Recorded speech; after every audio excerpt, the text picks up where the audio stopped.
Tell me, where did he hide the holocron? Outstanding.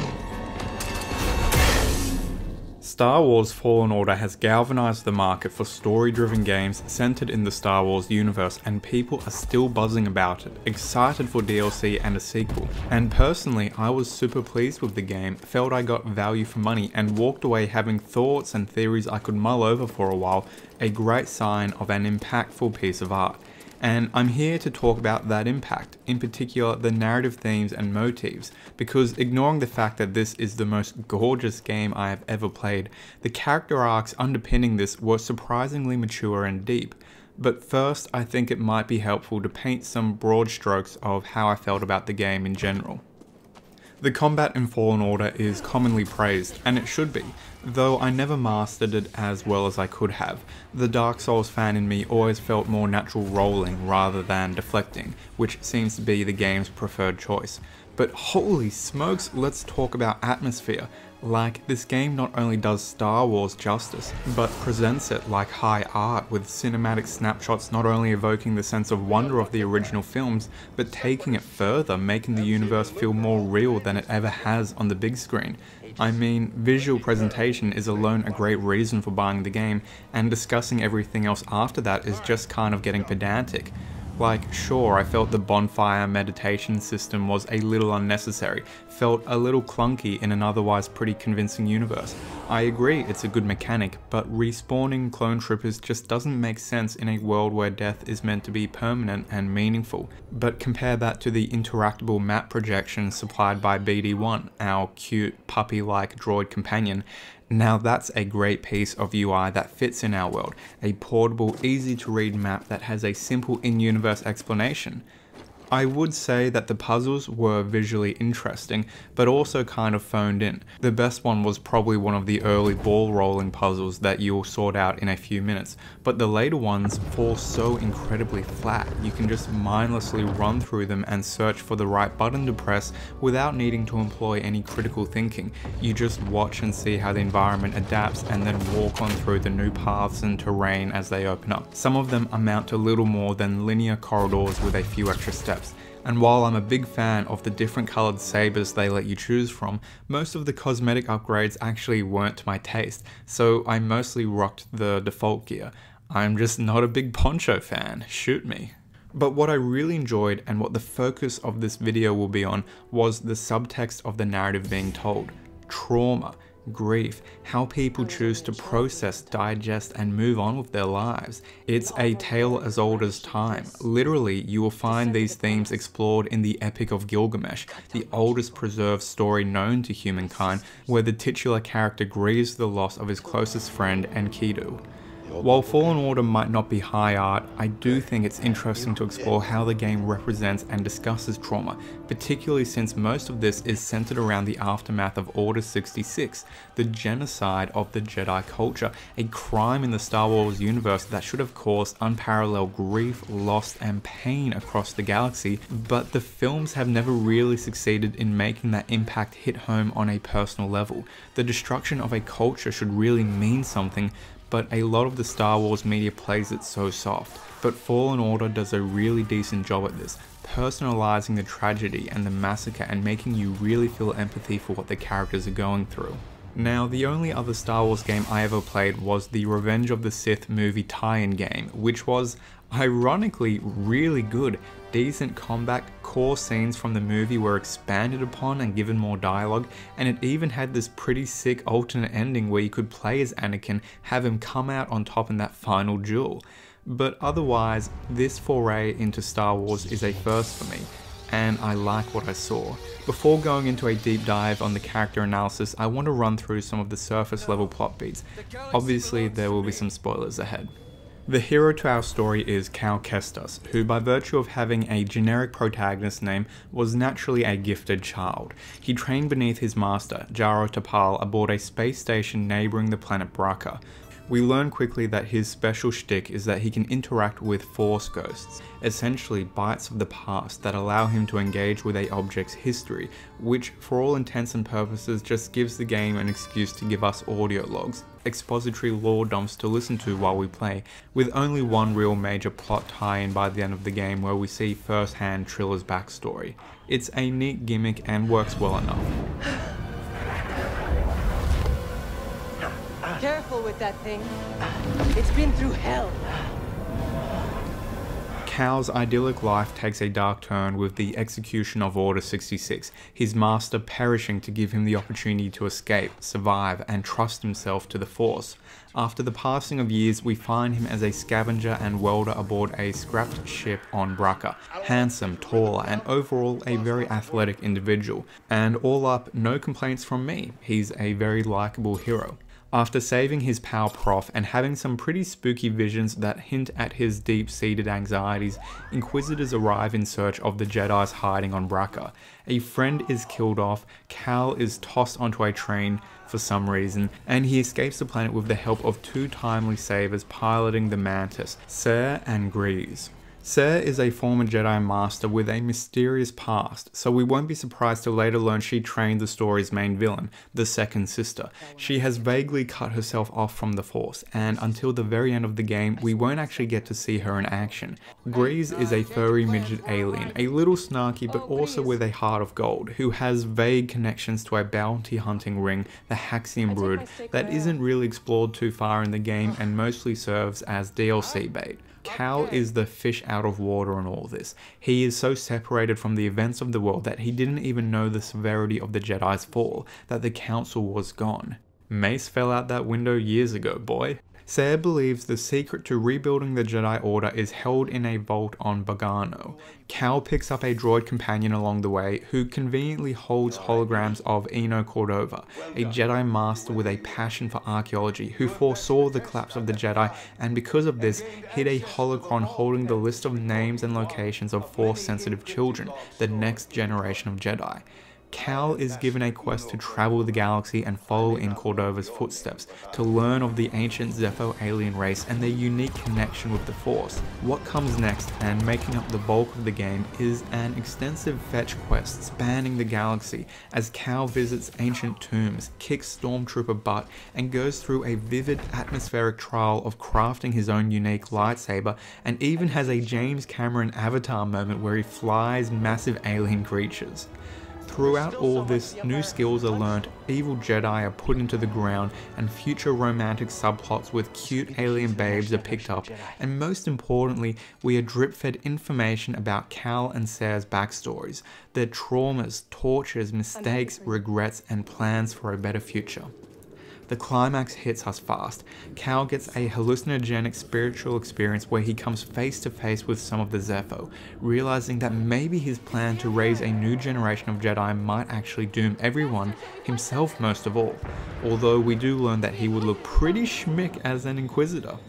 The gang later takes down an Inquisitor base, beats down Trilla, and after an escape sequence from Darth Vader that's more shot like a horror film than any action game I've ever played, Cal decides to live by his master's words and destroy the holocron, trusting those children's destinies to the Force as he and his newfound friend look towards a bright franchise. Sorry, I mean future. So altogether, this is pretty okay. For Star Wars, I'd say it's really good. Sure, it's full of predictable left hooks like the villain is the beaten down master's fallen apprentice, or the protagonist has a bit of a hissy fit when he learns that the stand-in mentor figure, Cere in this case, isn't a perfect paragon of virtue but actually failed to protect and save Trilla. But it's more than serviceable as far as game writing goes, and as the carrot on a stick you chase in a single player game, I think these plot beats would do a good job at keeping most players half listening to the info dumps as the game rolls on.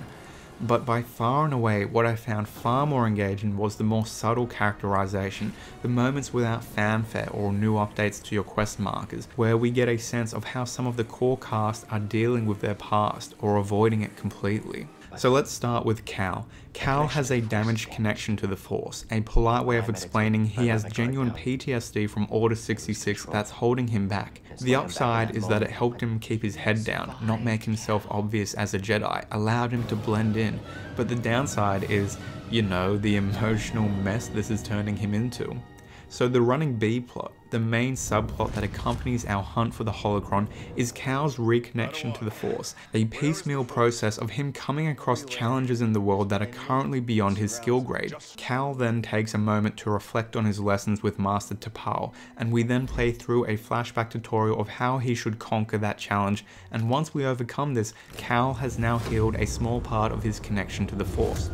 Again, I would say this is a good example of narrative immersion, combining tutorial set pieces with a story explanation, and it's doubly good because we don't need an awkward explanation for why Cal doesn't know how to, say, force push objects. Cal does know, the knowledge is suppressed, pushed down, and he has to relearn these new skills. And most of all, it's a thematic idea, right? That sometimes the best path forward to grow and reach new heights is to confront your past griefs and trauma. So throughout Cal's journey, we'll come across these at high points of drama, these breaking points where he can't take his quest any further or even survive unless he pushes past the pain in his mind and records his master's lessons. And the designers have a lot of fun with this, often accompanying the flashback with a visceral hallucination with everything dark, hazy, and violent. I will cut in here to remind you that I really like Cal as our hero. Yes, everything about him is Mr. Protagonist, but there's also a good mix of adventure, optimism, and temperament, and the wounded boy he still is at heart. I think my favorite element to him is his underplayed rage and fury. In most games, the hero taking down hundreds of enemy soldiers is at odds with our understanding of the hero in the real world, a part of narrative dissonance. But here, with Cal, I believe he butchered hundreds of stormtroopers. He's dealing with some serious shit. He's angry and wounded, and that's expressed in no better way than his lightsaber combat. He mercilessly cuts through soldiers, all while they're panicking, scrambling away, freaking out as they beg for mercy. Part of his healing process comes from his relationship with BD-1. The droid is a compliant, agreeable friend he can chat to, but from a storytelling and personal perspective, it is also an ear that listens to Cal as he airs out his thoughts, sorts out the demons clogging his mind. The final PTSD barrier to break comes through kind of unexpectedly on Kashyyyk, and is also a little underwhelming. I said earlier that the flashbacks typically come from moments of high drama, but here, you could blink and miss it. You're jumping along the canopy and then, oh wow, you've unlocked double jump. Oh, I'm sorry, Jedi flip. At first, I despised this. I was like, what? That right there is the culmination of Cal's trauma? He just suddenly breaks through while out for a stroll? But the more I sat on it, the more I liked it. Cal's dialogue says it plainly. Just gotta keep getting back up, BD. As long as we get back up, we're still in this fight. I'm finally back to where I was before the Purge, before Master Tapal died. While it might be cathartic for the audience to see Cal reconnect with his past while there are explosions and gunfire in the background, the reality is that the process of dealing with shit, overcoming trauma, abuse, grief, is something that takes time, and often you won't even realize when you've started to feel better, because the mending was always going on in the background, you just didn't notice. Now look, maybe that ramble there is giving the writers way too much credit, but if that right there was planned, this idea that Cal was slowly healing and didn't need some act of grandeur, then I think that is a beautiful sentiment. And Cere tells him the same thing, that he's done well to reconnect with the Force, but that doesn't mean he won't keep missing his Master Tapal, seeing the events of that day, dealing with his shame and regret.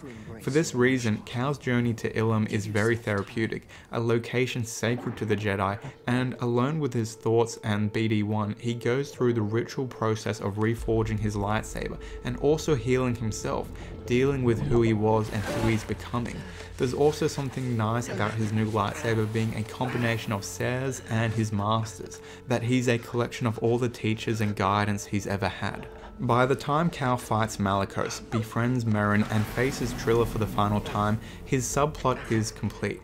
Cal now represents how a person can persevere through something as traumatic as surviving a genocide and come out on top. His trauma will always be part of him, but unlike succumbing to it like those antagonists he meets, he's used it to remold and strengthen himself and approach the future with optimism.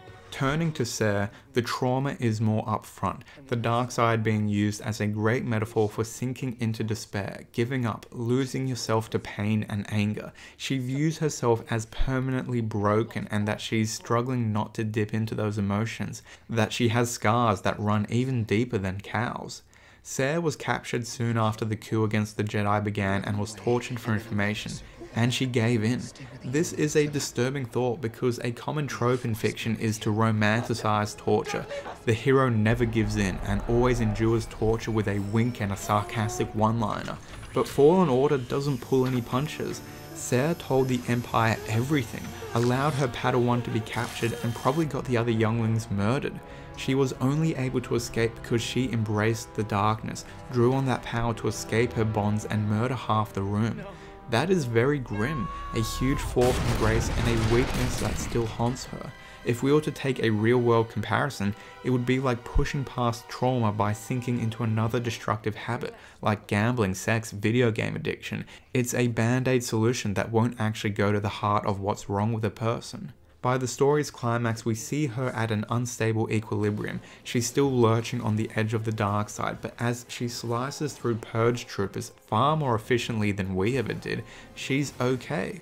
Maybe a little too eager to tear apart the station, a little too comfortable using that red lightsaber and cutting down the Empire's forces, but she's keeping it together. Kind of. I imagine though that in a sequel, we'll probably see a subversion of the Fallen Apprentice twist, and likely see Cere herself truly give in to despair and maybe even have a tragic send-off. On the other hand, Trilla's darkness is deeply personal. She was betrayed by Cere, her master, sold out to be tortured and enslaved by the Empire, and on top of that, she saw her master's disgust at what she had become, which caused Cere to embrace the dark side. Trilla, the clear foil to Cal, believes that her master's failure was a weakness, her own suffering will be eternal, and that Cal will inevitably join her. She's not your classic villain, she's humanized a little too much. Cal has a handful of fights with her throughout the game, each time she progressively pushes harder and harder, but Cal, through his journey, has become the more skilled warrior. At the very end, she's as redeemed as she can be, her voice laced with regret as she admits to what she's become, but we're not given an opportunity to see how far she might have gotten, because the greatest monster of them all has arrived, one who nobody here has any chance of reaching out to, one where resistance isn't an option. The only thing left to do is run. Finally, we have Darth Vader, the king of sadness, despair, and tragedy. Now, if this were a standalone story without the rich history of the Star Wars universe backing it up, then the appearance of Vader would mean nothing. But it does have context and it's brilliant. Dramatic irony is a literary device that dates back to Shakespeare, where the audience is clued in and understands the significance of a story's moment while the principal characters do not. To Cal and Cere, Darth Vader is just the second in command of the Empire, the top of the Inquisitor food chain, and an all-around bad dude. But we know who he is. We know the tragedy of Anakin Skywalker, the young man with the greatest potential of any of the Jedi, who was manipulated and turned and had the greatest fall. We know that behind that suit there's Anakin, with no limbs, no wife, and thinking his unborn child is dead with her.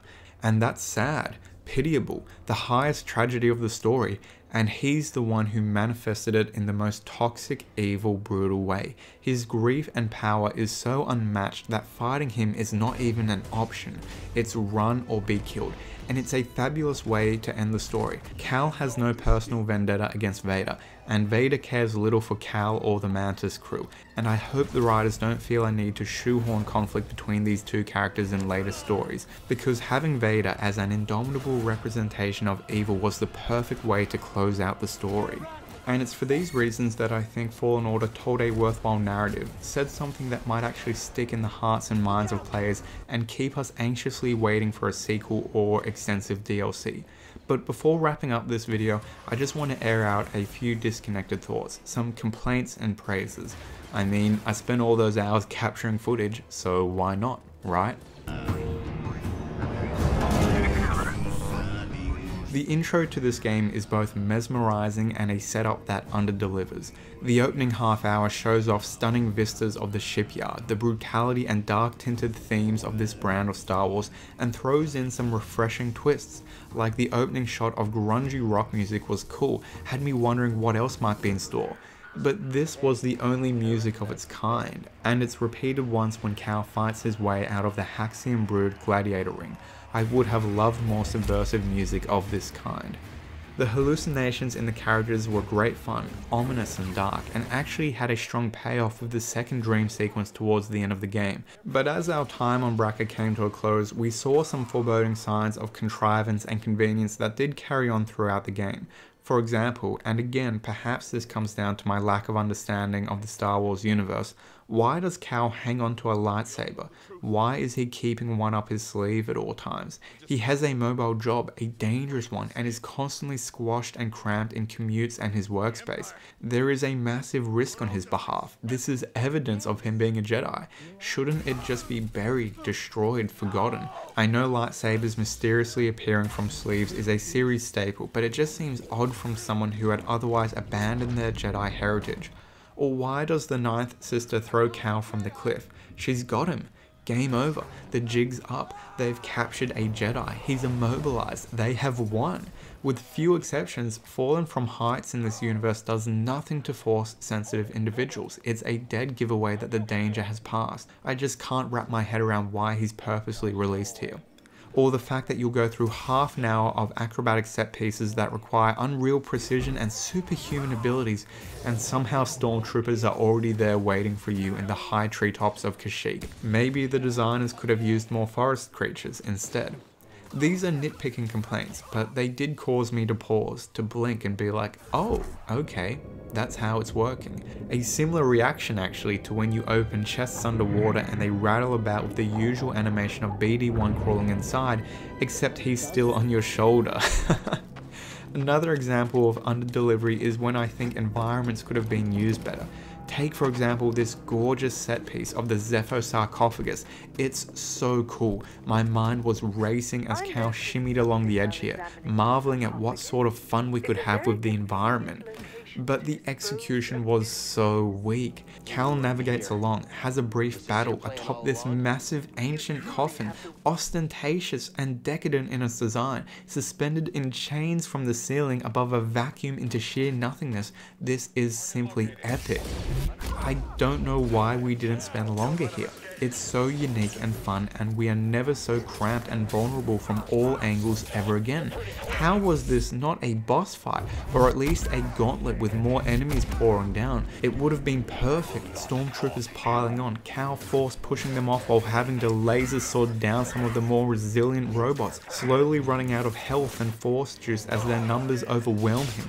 But instead we have a few swings of the sword and then a chopper descends. At first I assumed to be our stand-in boss fight, but then no, it just unclips the chains and we fall. Because as always, the best way to kill a Jedi is to throw them off a cliff, right?